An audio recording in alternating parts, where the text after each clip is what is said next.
పొద్దున ఉత్తపప్పు వండానండి.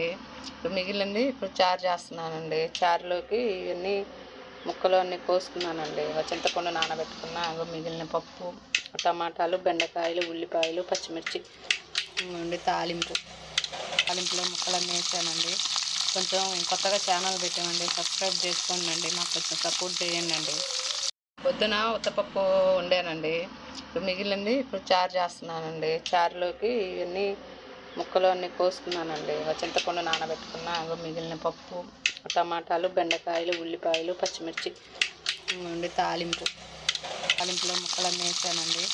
కొంచెం కొత్తగా ఛానల్ పెట్టామండి, సబ్స్క్రైబ్ చేసుకోండి, మాకు కొంచెం సపోర్ట్ చేయండి.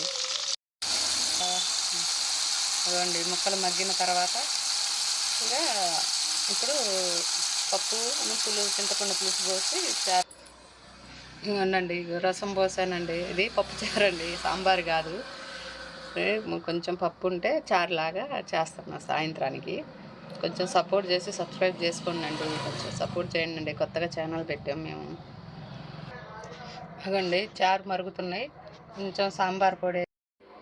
అదండి చారు మరుగుతున్నాయి, కొంచెం సాంబార్ పొడి వేస్తే లైట్గా కొంచెం మరిగిన తర్వాత చారు అయిపోతాయి.